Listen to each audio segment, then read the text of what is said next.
Every time you flip a light switch, you're participating in the most complex machine humanity has ever built, the electrical grid. For over a century, this machine worked on a simple principle: giant power plants spinning massive turbines, perfectly synchronized, delivering electricity on demand. But here's the problem: we're fundamentally changing the rules of the game. And the grid? It's not ready.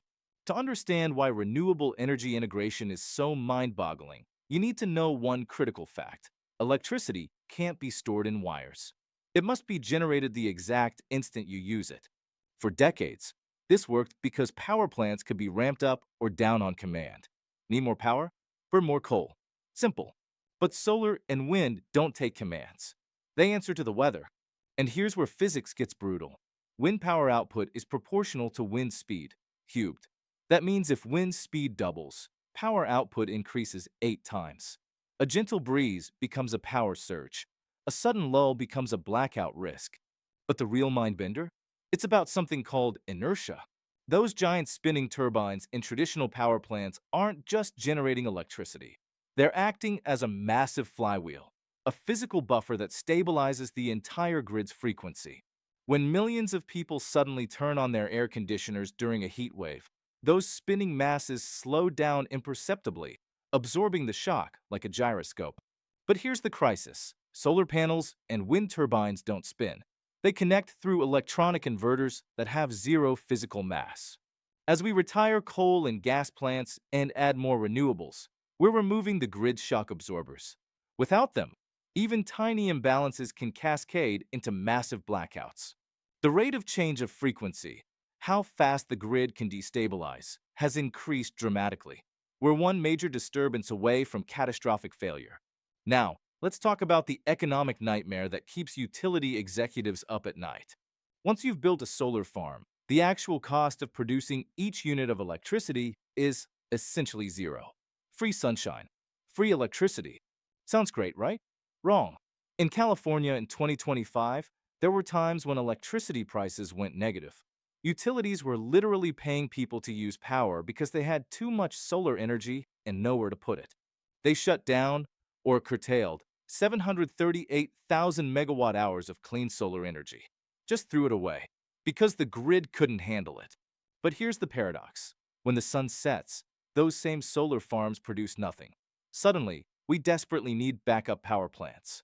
But how do you convince companies to build expensive backup plants that only run a few hours a day, when renewable energy has already crashed electricity prices?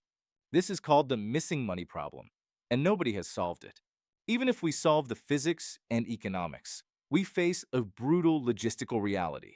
Right now, over 2,000 gigawatts of renewable projects are stuck waiting to connect to the grid. That's more than double the entire current US generating capacity. The wait time? 3 to 7 years. Why? Because every new solar farm or wind turbine needs a detailed engineering study to ensure it won't destabilize the grid. And we don't have enough engineers to do the studies. And then there's the materials problem.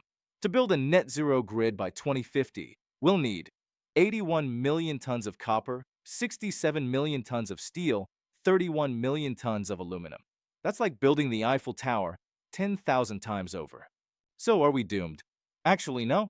Engineers are fighting back with some genuinely ingenious solutions. Solution 1: grid forming inverters. Remember how I said renewable inverters can't provide inertia? Well, we're teaching them to fake it. New grid forming inverters can create synthetic inertia, mimicking the stabilizing effect of spinning turbines using pure software. They can even restart the grid after a blackout without any external power source. Solution 2: phasor measurement units. To manage this chaos, we need superhuman reflexes. Phasor measurement units sample the grid 60 times per second, using GPS timestamps to detect disturbances before they cascade. It's like going from checking your heart rate once a day to wearing a smartwatch that monitors every single heartbeat. Solution 3: the battery revolution. In South Australia, the Hornsdale Power Reserve proved that batteries can respond to grid emergencies 60 times faster than coal plants. It saved consumers over $150 million in its first 2 years. But lithium-ion batteries are still too expensive for multi-day storage. That's where the dark horse enters: iron air batteries. They use reversible rusting of abundant iron to store energy for 100 hours at a tenth the cost of lithium-ion. Solution 4. The international grid. Denmark gets over 50% of its energy from wind. How? They have massive interconnections to neighboring countries. When Denmark has too much wind, they export it. When they have too little, they import hydropower from Norway. They've turned their neighbors into a virtual battery. Here's what most people don't understand. The transition to renewable energy isn't just about building more solar panels and wind turbines. It's about fundamentally re-engineering the nervous system of modern civilization. We're not just replacing one power source with another. We're redesigning the physics, economics, and logistics of the entire electrical grid while keeping the lights on. It's like performing open-heart surgery on a marathon runner while they're still running the marathon. But here's the remarkable part. We're actually doing it. Right now, across the planet, engineers are solving these impossible problems. Denmark, South Australia, Germany, they're proving it can be done. The question isn't whether we can integrate renewable energy. It's whether we can do it fast enough. Because the clock is ticking, and the grid waits for no one.